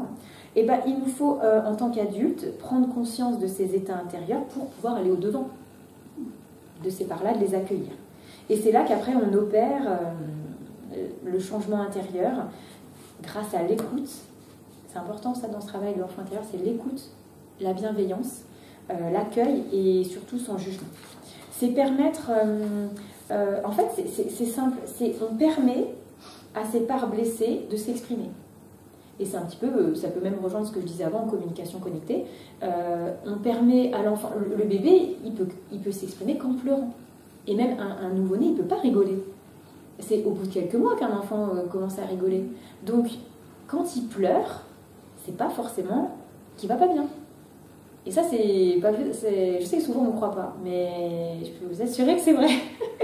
Alors j'y crois, donc forcément, mais après chacun ses croyances, mais en tout cas moi je l'ai vécu comme ça et j'étais la première étonnée. Parce que quand un bébé fait une crise, on a l'impression qu'il a mal au ventre ou qu'il va pas bien, ou que voilà, et que là il te dit, mais en fait je suis plein d'amour, j'ai aimé la journée, je suis en joie, et qu'il arrête de pleurer. Au début, tu es là, tu fais non, mais t'as rêvé Et en plus, avec les neurones qui sont un peu moins. Quand on a eu des enfants, déjà les neurones sont un peu moins forts. Voilà. En tout cas, ce qui est sûr, c'est qu'on a tous et toutes, mais vraiment tout le monde est concerné par le fait d'avoir refoulé des émotions. Tous, tout le monde. Pas forcément des choses lourdes, encore une fois, hein, on l'a vu, hein, mais on a tous refoulé des petites choses par-ci par-là. Et heureusement qu'on n'a pas tous les mêmes degrés dans la vie de difficulté, de souffrance et de trauma. Je crois que j'ai dit tout à l'heure, mais moi j'aime beaucoup rappeler que notre naissance, c'est déjà notre premier trauma. Hein. C'est quand même quelque chose la naissance. Hein. Y a même des petits garçons, des bébés, qui... Alors c'est plutôt lié aux garçons, mais... Après, c'est pas les mémoires de naissance, c'est pas ma spécialité, mais le fait que maman souffre pendant la naissance, eh ben, ils vont prendre pour eux en fait. Ils vont culpabiliser d'avoir fait souffrir maman à la naissance. C'est tordu quand même, déjà. On est tordu, je peux vous dire, on est tordu. Donc avant même de naître, on se porte des choses. Hein. Pour moi, c'est très très souvent qu'on voit ça, le rejet du sexe du bébé. Ça, et nous, on l'a vécu. Alors, pour donner des exemples aussi concrets, hein, moi, je l'ai vécu perso. Donc, voilà, ils auraient aimé un garçon, je suis une fille. Donc, je suis née coupable d'être une fille, déjà. On est bien, déjà, pour commencer la vie. Et puis, blessure de rejet aussi. Bah, mais du coup, je ne suis pas accueillie en tant que fille. Donc, il y a quelque chose quand même. Et donc, nous, avec mon fils, pareil, son papa, il aurait aimé avoir une fille. Mais c'est pas grave. Voilà. Et c'est comme si moi, j'ai eu un garçon pour offrir le garçon que je n'ai pas été. Ah non, on peut être tordu un petit peu. Hein. Mais c'est pas grave. Moi, je préfère avoir eu un garçon. Donc, parce qu'une fille, ça aurait été peut-être plus compliqué avec tout ce que j'ai passé après. Parce que effet miroir aussi. Mais voilà, il y a déjà des choses qui s'engramment avant la naissance. Bon, bah, ça, faut le savoir. Et après, c'est pas grave non plus. Ça veut pas dire qu'on a une vie de merde. Hein. On a tous des vies de merde. Mais ça peut impacter nos blocages, nos peurs, nos souffrances. Et puis on retrouve aussi les garçons, ça pleure pas. Les petits garçons, un petit garçon qui pleure, c'est pas terrible, hein. C'est une mauviette ou c'est une chochotte, ou voilà. Et puis les petites filles en colère, c'est pas joli, petites filles en colère. C'est pas beau, hein, c'est pas bien. Vous l'avez peut-être entendu. Ou alors les filles, c'est des pisseuses, enfin voilà. Pleure, tu pisseras moins. Ouais, ça, j'ai entendu souvent. Mais nos parents, après, c'est pareil. C'est pour ça que pour moi, c'est un travail important, la relation aux parents, parce que eux, ils ont fait ce qu'ils ont pu, vraiment. Même s'ils nous ont battus, on va pas les excuser. C'est pas ça le truc. C'est de dire, ils ont fait ce qu'ils ont pu avec ce qu'ils avaient. Nous, on avait des choses à vivre. Voilà. Après, c'est le cheminement. Hein. Toujours, on va travailler sur nos blessures. Ils n'en avaient pas conscience, et peut-être même qu'aujourd'hui, ils n'en ont pas conscience. Hein, s'ils sont toujours vivants, enfin voilà. Même ils n'ont peut-être même pas encore conscience de leurs émotions refoulées. Donc on ne peut pas leur en vouloir aussi. Et si on leur en veut, il y a des choses à régler aussi avec nous-mêmes déjà. Après, voilà, encore une fois, je ne fais pas tous les cas, parce qu'il y a des cas voilà, extrêmes aussi. Mais on peut avoir des réflexes, ouais, comme ça. Ou même nous, en tant que parents, je veux dire, on peut avoir des réflexes qui ne sont pas toujours... on peut s'en vouloir après, mais c'est comme ça. Tout est programme, en fait. Tout est programme dans notre corps. C'est des croyances, des programmes, des limites, des mémoires. On s'en porte des trucs. Hein. Y a aussi juste un petit truc, c'est quand on a plusieurs frères et sœurs et qu'on est l'aîné, ou en tout cas qu'on est dans les plus grands et qu'on a dû s'occuper des plus petits, ben là, déjà, on a assimilé le fait que faut s'occuper des autres. Voilà, nous on passe après, voilà, on se relie, il y a des choses comme ça. Surtout les aînés, souvent, c'est eux qui s'occupent des petits. Et déjà, ça n'aide pas non plus après à être bien avec soi-même et à faire les choses pour soi. Pourquoi ? Parce que on peut être dans des comportements où on fait les choses en fonction de ce qu'on attend de nous. Donc on ne les fait pas pour soi, mais en fonction de ce qu'on attend de nous. Ou en fonction de ce que l'on croit qu'on attend de nous. C'est encore plus tordu, parce que, voilà, c'est un peu ça. Et donc, voilà, pour s'affirmer, pour faire les choses pour soi, c'est beaucoup plus difficile. Et quand on n'est pas dans notre corps aussi, c'est encore plus difficile. La question, parce que quand on est dans ces fonctionnements-là, il y a un moment donné, peut-être, où on va se poser des questions, mais en fait, je suis qui, moi ? Il y a un moment donné, moi, je suis qui ? J'ai envie de quoi ? Parce que je fais toujours tout pour les autres, mais moi, j'ai envie de quoi ? Mince, j'ai envie de quoi ? C'est quoi mes rêves ? Est-ce que j'ai des rêves ? Qu'est-ce que j'ai envie de faire de ma vie ? Et souvent, ça arrive quand les enfants grandissent, hein, pour les femmes, parce qu'il y a un moment donné, en plus, quand ils partent de la maison, on se dit « Wow, mais maintenant, ok, j'ai plus personne à m'occuper. » On va prendre un chien aussi, mais c'est quand même pas pareil. Mais bon, bref, il y a plein de choses qui se jouent, qui se rejouent à l'intérieur de nous. Tout ce qu'on a refoulé, hein, c'est vivant, en fait. C'est encore là. Hein, c'est ça qui nous impacte aujourd'hui. Et pareil, il y a plein de choses, mais quand on voit les personnes âgées qui sont très agressives, personne ne peut s'en occuper, enfin, elles renvoient chez tout le monde, elles sont méchantes en fait. Mais ces personnes, c'est simplement qu'elles n'ont jamais fait ce travail, elles ont tout gardé depuis tout ce temps, et en fait c'est plus possible, il faut que ça sorte. Et donc ça sort, et quand on crie sur les autres, ou quand on est méchant, ou quand on est dans des comportements comme ça, c'est parce que c'est déjà à l'intérieur, hein, que ça crie. Hein. À l'intérieur, ça dit « Wow, j'aimerais bien que tu viennes m'écouter, s'il te plaît. » Et donc, les personnes âgées qui sont agressives et qui règlent leur compte, en fait. Vous savez, quand on dit « elle est aigrie, les personnes âgées, elles sont aigries », ben, c'est juste qu'elles souffrent. C'est tout. Enfin, c'est bête à dire, mais c'est ça. Et peut-être personne ne les a écoutées. Et peut-être qu'en leur offrant une oreille attentive, déjà, ça les aiderait, même si parfois c'est presque trop tard. Parce que de toute façon, voilà, la souffrance, elle s'exprime comme elle peut, quoi. Donc, c'est important de faire ce travail sur soi, pour soi. Après, je vous dis comment on fait. C'est quand même plus important. Mais c'est important parce que quand on décide, on accepte de faire ce chemin, de s'occuper de soi, aussi, on retrouve la valeur de qui on est. Enfin, voilà, on se retrouve avec soi. Et on n'est pas des moins que rien, on n'est pas des... Voilà, on a vraiment une valeur. Et on se regarde en face. Donc, on va se rencontrer soi, on se donne du temps, et voilà, on se pose ces fameuses questions. Bah ouais, mais moi, je suis qui ? Qu'est-ce que je fais là ? Voilà. Et en plus, on le voit qu'une vie, ça passe vite. Hein, donc, c'est important de se choisir. De se choisir et de se vivre. Et donc, plus je guéris mes parts blessées, et plus je peux vivre pour moi. Et ça, c'est le plus beau cadeau qu'on puisse te faire. pour finir avec un peu tout ça. Après, je vous dis un peu comment ça se passe, comment on fait, mais le plus beau cadeau qu'on puisse se donner, se faire, c'est aujourd'hui de se donner à soi-même tout l'amour dont on a besoin et qu'on n'a pas reçu. Mais c'est facile à dire, hein. Mais c'est pas facile tant qu'à l'intérieur, il y a des vides, il y a des gros manques. Mais ça se compte petit à petit. Mais déjà, quand on se choisit, c'est un pas vers soi. Hein. C'est un acte d'amour envers soi-même. Et donc tout ça, ça nous permet de sortir des dépendances affectives, de libérer, d'arrêter de chercher l'amour à l'extérieur. Mais c'est aussi normal parce que nos parents, c'est les figures masculins, féminins. Et donc, ce qu'on n'a pas eu avec papa, on va le chercher en tant que femme. Ce qu'on n'a pas eu avec papa, on va le chercher dans le conjoint. Enfin, il y a des choses qui se rejouent comme ça. Et c'est ça, les dépendances affectives, les carences, les difficultés, les conflits, parce qu'on cherche toujours à l'extérieur. Et l'enfant intérieur, donc c'est cette facette de nous, hein, de l'enfant qu'on a été, même s'il y a plusieurs parts blessées, mais c'est l'enfant qu'on a été. Lui, il est prêt à exprimer sa joie, sa créativité aussi. Quand le laisser s'exprimer et pour nous guider dans la vie. Parce que quand on est connecté à soi, moi j'aimerais bien le vivre plus souvent, mais quand on est connecté à soi, il y a des choses qui s'ouvrent, on va faire des rencontres, les synchronicités, il y a plein de choses comme ça. Bon, comment on fait moi perso, je travaille beaucoup en individuel ou en atelier. D'ailleurs j'en ai prévu, mais je n'ai pas posé les dates, mais il y en a qui vont arriver. C'est un peu différent en individuel ou en atelier, parce qu'en atelier, quand on est plusieurs, il y a une synergie de groupe, il y a quelque chose qui se passe entre tout le monde, et c'est-à-dire que ce que travaille une personne, ça parle pour les autres. Et on va guérir plusieurs parts blessées, parce qu'il y a résonance. Et parfois, quand une personne... Alors, pourquoi? Parce que, en tout cas, comment je fonctionne moi dans ces ateliers-là, il y a un travail de groupe au début, on se met en condition, voilà. Et après, c'est chaque personne, chacune son tour. Mais quand il y en a une qui passe, ça sert à tout le monde. Et il y a vraiment quelque chose, c'est un truc de fou, parce que parfois, quand il y en a une qui fait son travail, il y en a d'autres qui vont pas savoir pourquoi, mais elles vont pleurer. Ou alors, ça va leur parler tout de suite. Enfin voilà, il y a vraiment quelque chose qui se passe. Et ça leur sert pour leur propre guérison aussi. Donc c'est un effet de groupe comme ça.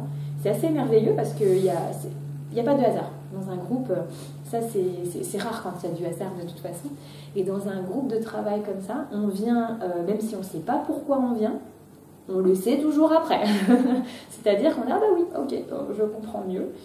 Il y a quelque chose qui se passe entre nous toutes ou nous tous. Bon, moi souvent c'est avec les femmes, donc je parle au féminin. Mais en tout cas, c'est se donner l'opportunité d'aller écouter ce qui se passe en soi. Hein. Parce que l'enfant intérieur, c'est pareil, hein, depuis tout à l'heure, on en parle beaucoup, on est en théorie, on est plutôt là-dedans. Mais l'enfant intérieur, ça ne se passe pas du tout dans la tête. Ça se passe au niveau du corps. Et l'enfant intérieur, il va exprimer, il va manifester par le corps, par le ressenti des émotions. Et c'est pour ça que c'est important de se connecter au corps. Et là, en fait, quand on fait ce travail-là, l'enfant intérieur, quand ça se présente, on accueille et on ressent. C'est quoi qui se passe? Donc moi, je suis là pour guider, hein, et là, c'est voilà, qu'est-ce que tu sens?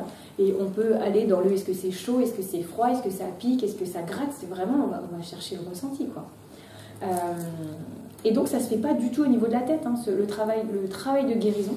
On ne guérit pas par le mental, on guérit par le corps. Parce que souvent, oui, ça va mieux. Ou alors on se dit, oh, ça va passer. Oui, ça va mieux. Mais en fait, peut-être ça va mieux en conscience, et tant mieux, ça ne veut pas dire que ça va pas mieux, mais le corps, il a encore des choses à dire. Et tant qu'on n'a pas sorti du corps, on va continuer à répéter, voire à refouler. Mais quand on sait qu'il ne faut pas refouler, après on apprend à ne plus refouler. Mais ça s'apprend. C'est pas toujours évident, parce qu'on a toujours beaucoup refoulé, mis sous le tapis et être dans la fuite en fait. On est, même encore aujourd'hui, souvent, moi ça m'arrive encore aussi, d'être dans la fuite de soi, de ce qu'on ressent. Oh là, c'est pas confortable, bon je verrai plus tard, et hop, on met sous le tapis, puis on va aller scroller sur Instagram, sur les réseaux sociaux, et puis comme ça, oh, on a oublié le petit truc qui est arrivé à moi. Donc on a tellement de parts blessées qui sont là, qui tapent, enfin, qui tapent à la porte, quoi, quelque part, et on les entend pas, on les écoute pas, et c'est pour ça que revenir au corps, c'est notre meilleure façon de guérir. Notre corps, c'est notre meilleur ami. C'est pour ça que la base aussi, c'est de comprendre ce lien corps-émotion. Moi, ça m'a beaucoup aidé pour déjà être plus douce avec moi-même, déjà. Par exemple, quand ça, parce que moi à l'époque, jadis, quand j'étais jeune et bête, même si j'étais un peu malade ou quoi, bah ouais, je m'en fous, je vais pas chez le médecin, j'ai pas envie, puis je laissais traîner. Mais ça, quelque part, c'est se faire souffrir aussi, parce qu'on s'en, voilà, ou de pas se soigner, de laisser traîner, et puis un jour c'est pire, et puis bref. Et après, quand on prend conscience du lien corps-émotion, et aussi que notre corps il manifeste à l'extérieur ce qui se passe à l'intérieur aussi. Donc quand on a des symptômes, des maladies, des trucs comme ça, là, il peut y avoir des petits messages aussi. Qu'est-ce qui se passe? On peut aller chercher, on peut aller comprendre. Et sans chercher à comprendre, on s'en fout. Franchement, j'ai envie de dire aussi que c'est pas important de savoir. C'est pas important de savoir ou de recontacter la souffrance qu'on a vécue. On s'en fout en fait. Ce qui est important, c'est de libérer l'émotion qui est encore là. Et si c'est la peur du noir, ben, on va pas aller chercher pourquoi tu as peur du noir, on s'en fiche en fait. Comprendre, on s'en fout. C'est hop, sortir. C'est vraiment transmuter. Comme avec les amnésies. Moi, je m'en fous, j'ai pas envie de revivre ce que j'ai vécu de 5 à 12 ans, enfin, je m'en fous. Par contre, pour comprendre et pour libérer la charge émotionnelle et faire péter le couvercle, j'ai eu juste ce que je devais recevoir. Juste que, voilà, donc les ressentis, bon, je les ai bien sentis. Et ça s'est fait, voilà, j'ai eu juste une image. Et d'ailleurs, moi, quand je suis sortie, parce que j'étais en atelier, c'est l'avantage aussi, c'est que j'étais soutenue et j'ai libéré une grosse charge émotionnelle ce jour-là. Mais le mental bug, clairement. Le mental, il pète un câble. Vraiment, c'est très bizarre. Et je ne savais pas qui c'était. Je ne savais pas qui m'avait fait souffrir. Mais je le savais, en fait. Je ne le savais pas, mais je le savais. C'est bizarre, hein. C'est que mon mental ne voulait rien savoir. T'as rêvé, t'as fumé, c'est n'importe quoi. Mais j'avais eu une image de moi à un moment, endroit précis. Et donc, je savais exactement qui. Voilà. Mais après, on s'en fout. On va pas revivre à chaque fois... tiens, on s'en fout, on s'en fout. Ce qui est important, c'est juste d'aller accueillir ces parts blessées, les écouter et en fait, c'est un travail de transformation. Donc, on part de la souffrance, on écoute, on transforme et après, on modifie. Alors, c'est beaucoup de la visualisation, mais on modifie et on libère. Et enfin, voilà, en fait, c'est du cas par cas aussi, c'est comme ça se présente. Mais ça passe par le corps. Et donc c'est pour ça que ça passe par le corps, mais pour ça il faut être en connexion avec son corps. Donc il faut apprendre à se poser aussi avec soi-même. Parce que sinon, je sais comment ça se passe, on se renie, on vit à côté de notre corps, et puis bah voilà, c'est cool, la vie elle passe, et puis bah on fait tout pour les autres, voilà. Donc se donner du temps, mais ça part d'un choix. Enfin, pour moi ça part vraiment d'un choix. Se choisir, voilà. On choisit de s'écouter. Ça paraît simple, hein? Ça paraît simple. Je sais que ça paraît simple, mais c'est pas toujours facile. Mais c'est vraiment, c'est comme le sport. Quand on commence un sport ou même qu'on veut se muscler, je sais pas, le haut du corps en particulier, on est d'accord que c'est pas en une séance que bim, on va avoir les pectoraux qu'on veut. Hein. Non, c'est la régularité, la patience, la persévérance. Et ben là, c'est pareil. Donc quand c'est en individuel, bon, bah, de toute façon, si ça se présente, bah, on déroule le fil. Hein.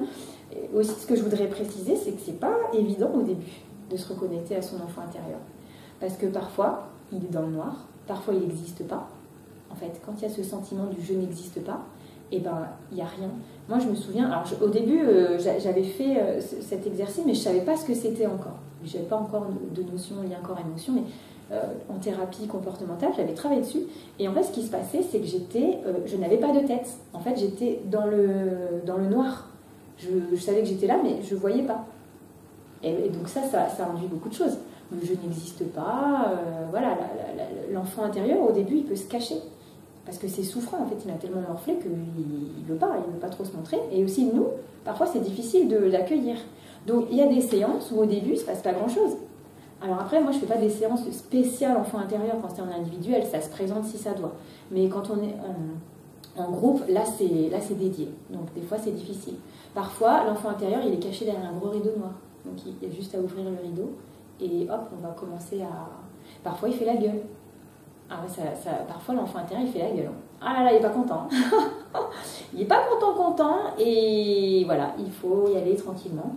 Et puis, parfois, il y a des enfants intérieurs qui sautent partout. Ouh, trop bien, c'est génial. Ouh, ça y est, t'es là. On a tous les cas de figure. Mais pour dire que parfois, c'est difficile. Moi, j'ai des personnes qui ont un certain âge, en plus, qui n'ont jamais fait ce travail et qui se sont toujours oubliées, reniées, tout ça. Et ben, quand l'enfant intérieur, il se présente, c'est pas facile. Il se présente, mais il se présente pas trop quand même. C'est pas facile et il se passe pas grand chose et les personnes n'arrivent pas à je sais pas, en fait c'est un peu mais je sais pas ce que je ressens, voilà. Mais moi je viens de là aussi, hein. Au début je savais, enfin voilà, ne pas savoir ce qu'on ressent c'est normal au début, hein. Ça s'apprend quand on a tellement dissocié aussi et ça peut être difficile au début, mais c'est pas grave, les séances ne sont pas chaque séance prépare la suivante, ça c'est important aussi de s'en rappeler. Et même moi, avant de débloquer mon amnésie, il y a eu des séances clés. Moi, j'ai récupéré certaines choses pour pouvoir aller voir l'horreur, en fait, l'impensable, l'inimaginable. Donc, c'est ça, en fait, on accueille. Et c'est, en fait, c'est donner l'autorisation, non, pas l'autorisation, l'opportunité à l'enfant de s'exprimer. Et je peux vous dire qu'on peut trouver plein de choses parce que, même moi, perso, je me suis retrouvée plein de fois figée dans des murs. Ou dans des bulles aussi, des bulles en fait, donc vraiment enfermées, figées dans les murs, c'était quand même assez fou. Une fois aussi, je pourrais vous en donner plein des exemples, mais une fois j'étais derrière vous savez, alors je sais pas comment expliquer ça, comme vous savez les musiciens quand ils vont enregistrer là, ils sont dans leur salle et puis il y a une grande vitre et puis c'est insonorisé, enfin voilà. Bon, en tout cas, dans l'image que je me représente. Donc moi, j'étais là-dedans, et en fait, j'aurais pu crier tout ce que je voulais, personne ne m'aurait entendu. Et donc après, c'est de faire ce travail, de sortir. Alors ça peut être enfant ou ado, hein. Des fois c'est les ados antérieurs, et de sortir et de l'écouter en fait. D'écouter cette part. Qu'est-ce que tu as à dire? Pourquoi tu es là? Pourquoi tu souffres? Et de nous, l'idée, c'est d'arriver en tant que parents bienveillants pour se donner cette écoute, cette bienveillance, et pour venir réparer ce qui doit, pour transmuter, et puis après on récupère cette part, mais la part c'est comme si elle est nettoyée quelque part, voilà. La souffrance on la transmute pour récupérer. On ne peut pas récupérer des parts souffrantes, c'est pas le but.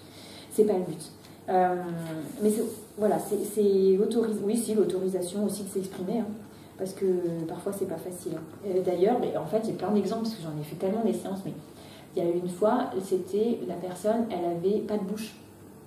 Enfin, la petite fille intérieure, elle avait pas de bouche. Parce que c'est quelqu'un qui n'a jamais pu s'exprimer, qu'on a toujours dit tais-toi, enfin voilà, qui a toujours été. Qui n'existait pas, quoi, ou en tout cas pas pour elle. Et c'est fou, mais c'est comme ça, c'est pas de bouche dans comment ça arrive. Et c'est très parlant. Mais après, je pourrais vous donner. Là, je me rappelle pas tout. Moi, les séances, je m'en rappelle pas parce que après, je suis dans un état où après, je m'en rappelle pas. Mais c'est un petit peu comme le puzzle à assembler. Hein. Parce qu'après, on comprend aussi mieux les choses et même si, comme je disais, comprendre, c'est pas le plus important. Voilà, c'est vraiment. Qu'est-ce que j'ai marqué? Ce qui a été dur à vivre, oui, voilà, c'est comme bloqué, ça je crois que j'ai dit tout à l'heure, c'est comme si c'était bloqué, donc le but c'est de débloquer de l'espace-temps pour qu'après, les mémoires qui sont figées, elles reprennent vie, qu'elles puissent reprendre vie, mais dans le bon sens, en positif, pas dans la souffrance, mais dans la joie. En fait, on va transmuter le trauma en joie. Et comme je disais, il n'y a pas que des choses lourdes. C'est vraiment, ça peut être vraiment des... Par exemple, une fois, ce qui est sorti, il y avait un truc comme ça avec le manque de reconnaissance par rapport à un dessin. Voilà, l'enfant, il fait un beau dessin pour lui, même s'il est moche, le dessin, voilà, c'est un beau dessin. Et papa, maman, regarde, et ouais, super. Et ça, déjà, ça a créé une... ok, je suis pas reconnue je suis pas reconnue. Enfin, voilà, ça, c'est tout bête, parce que parfois, en tant qu'adulte, on a des soucis, on ne peut pas toujours être au top, accueillir un dessin, ouais, ok. Et ça, l'enfant, il le garde en souffrance. Donc, c'est énormément de choses. Ce qui est sûr, c'est qu'on grandit avec. Et nos blessures d'enfance, on se construit sur nos souffrances, nos blessures d'enfance, et c'est ce qui nous définit aujourd'hui. Voilà, c'est ce qui nous... voilà, on se construit dessous, ouais, pourquoi pas. Et c'est ce qui fait qu'on en est là où on en est aujourd'hui, tout simplement. Donc, laisser l'enfant s'exprimer quoi qu'il ait à dire, parce que parfois c'est pas cool. Après, on peut aussi faire plein de choses. Avec l'enfant, on peut aller régler nos comptes avec certaines personnes, des choses qui n'ont pas été dites. Et c'est toujours ce qui se présente. En fait, on force rien dans ce travail-là. On force rien et on peut pas tout de suite aller sur des choses. Ça dépend en fait, c'est très vaste. Comme je dis, moi au début, j'avais ces étapes-là où je ne me voyais pas, où j'avais pas de tête, où j'étais dans le noir, voilà. Et quand je suis sortie de mon brouillard, quand j'ai aussi accepté d'accueillir ces parts de moi, et ben elles ont commencé. Il y a aussi un lien de confiance qui se crée entre soi et soi, et ça commence. Voilà, on peut commencer à aller chercher loin, enfin de plus en plus loin, parce que il y a quelque chose qui, c'est comme comme une machine qui se met en route. Comme je disais, le sport, il faut du temps. Mais là, c'est pareil. On va muscler quelque chose qui fait qu'après, c'est de plus en plus facile. Et comme je disais, c'est pas toujours des parts souffrantes. Et parfois, ça se passe très bien. Je veux dire, ce travail d'auto-guérison, c'est pas que difficile. On n'est pas tout le temps en train de pleurer ou d'avoir la misère. Non, heureusement.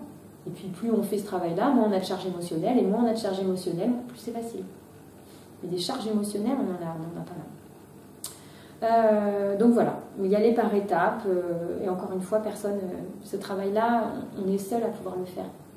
Parce que c'est à nous, en tant que parents bienveillants, d'accueillir notre enfant intérieur, nos enfants intérieurs, et de les rassurer, de les aimer en fait. C'est ça en fait, on va leur dire, aujourd'hui, voilà, c'est moi ton parent bienveillant, voilà, viens, je t'emmène ailleurs.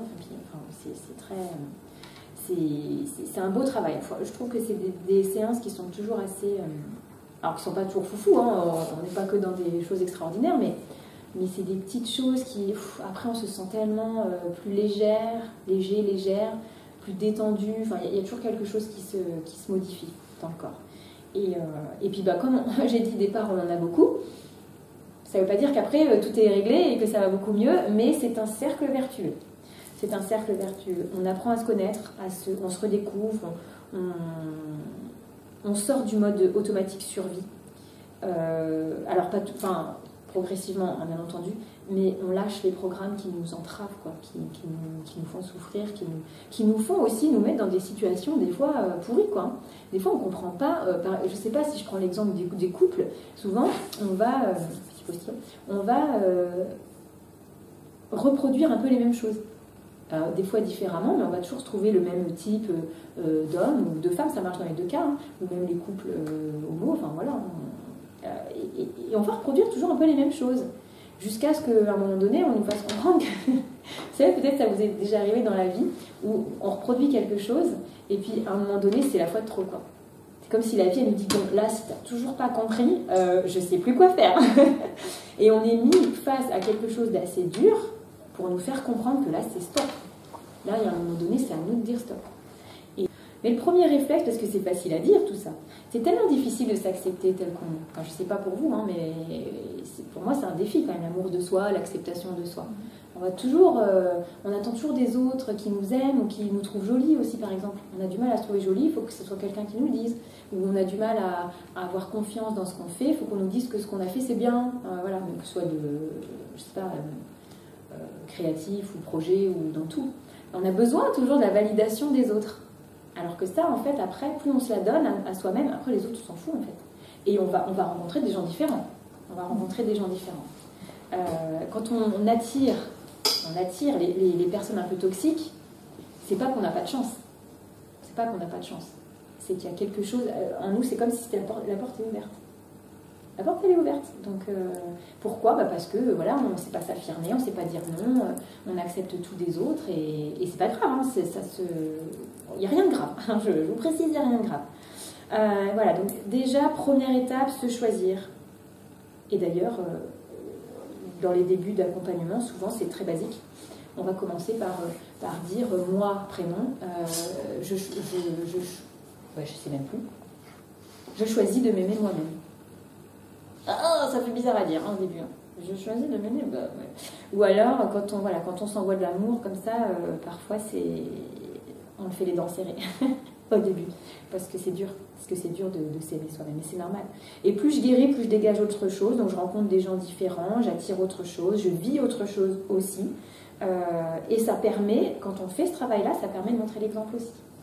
Donc, c'est pour ça que si chaque personne, aujourd'hui, fait ce travail-là, alors ça ne veut pas dire qu'il faut faire des séances toutes les semaines. Non. En tout cas, comment je fonctionne en individuel, c'est qu'on fait une séance. À la fin de la séance, on regarde quand est-ce qu'on programme la prochaine. Au début, ça peut dire 2 semaines, 3 semaines. Après, ça fait 4, 5, 6, entre 2 et 8. Il n'y a pas de... non, il faut aussi le temps d'intégrer entre chaque séance. C'est pour ça qu'il ne faut pas non plus trop en faire. Mais, je ne sais plus ce que je disais là, mais en tout cas, plus on fait, plus les choses se transforment.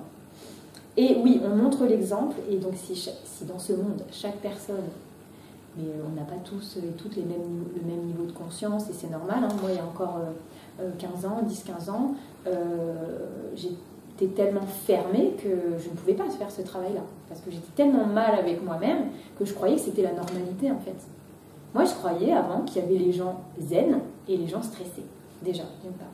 Moi, j'étais dans la case stressée, hein, l'anxiété, tout ce qui va avec, mais je croyais vraiment qu'il y avait des gens qui avaient plus de chance que d'autres, et donc qui naissaient zen, quoi.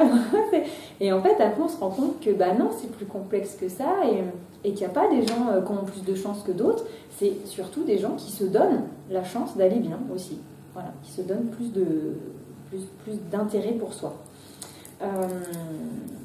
Et voilà, en gros, bien sûr, ne jamais minimiser le travail qu'on fait, parce que même si c'est pas toujours, je sais pas comment dire, plus on fait ce travail, plus il faut persévérer aussi. Parce que si je prends mon exemple, c'est celui que je connais le mieux, quand mon amnésie s'est levée, je me suis quand même pris 6 à 8 mois qui étaient compliqués. Et je peux vous dire que j'en ai balayé des choses. J'en ai récupéré des parts souffrantes, des parts, des enfants, des petites filles à l'intérieur qui ont souffert. J'en ai récupéré plein, mais il a fallu quand même un petit peu de temps pour que je commence à sentir quelque chose qui s'apaise. Parce que là, on est sur un cas quand même spécifique aussi. Hein.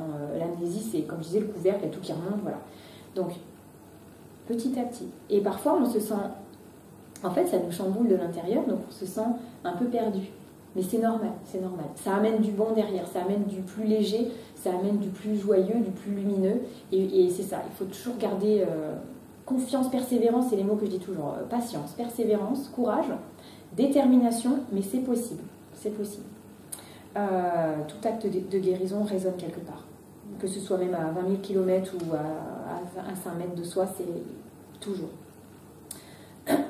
Bon, ça, j'ai déjà dit. Donc, si jamais, au bout de 10 ans de thérapie, il n'y a rien qui change pour vous, posez-vous la question. C'est juste, ce qui se passe, c'est que c'est pas transmuté à l'intérieur. Et ça, je l'ai beaucoup vu quand j'ai découvert l'auto-guérison. Pour moi, c'était révolutionnaire. Parce que la thérapie, c'est bien. Moi, j'encourage toujours les gens à aller voir un psy, c'est important. Hein. Par contre, ça ne suffit pas toujours. Pourquoi ? Parce qu'on est là. Donc oui, on va comprendre. Oui, effectivement, j'ai vécu ça. Nanana. Mais on ne va pas le guérir dans le corps. On ne va pas le transmuter dans le corps. Et donc la souffrance, elle est toujours là. Et donc on répète toujours les mêmes choses. Et donc ça ne va pas forcément mieux parce que ça n'a pas changé à l'intérieur. C'est tout. Par contre, on peut combiner les deux. Thérapie énergétique, libération émotionnelle. C'est important. C'est important parce que tout commence par là. Et c'est pas par là qu'on guérit. Hein. Clairement pas. C'est dans le corps. Donc moi, ce que je peux vous proposer déjà pour vous habituer, c'est de prendre 5 minutes par jour pour vous demander ce que vous ressentez. Tiens, comment je me sens ? Ou dans les moments... Alors le réflexe, il n'est pas facile au début parce que... ça va. Mais quand il y a quelque chose de difficile ou quoi, c'est juste de... Ok, comment je me sens ?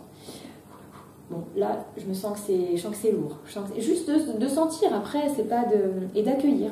Et l'auto-guérison, c'est l'auto-guérison. Hein. C'est-à-dire qu'on peut déjà se débarrasser de poids sans devoir aller faire des séances tous les 15 jours. Parce qu'on va juste être à l'écoute de soi et on va accueillir, on va accepter, puis on va dire ok, bon voilà, ok, j'ai compris. Vous savez, donc voilà, l'enfant intérieur, c'est plein de choses. Hein. C'est pas juste tiens, youpi, je vais aller faire du coloriage ou je vais aller, comme je disais tout à l'heure, hein, faire des choses qui me font du bien. C'est ça l'enfant intérieur, c'est renouer avec son insouciance, sa gaieté, sa joie.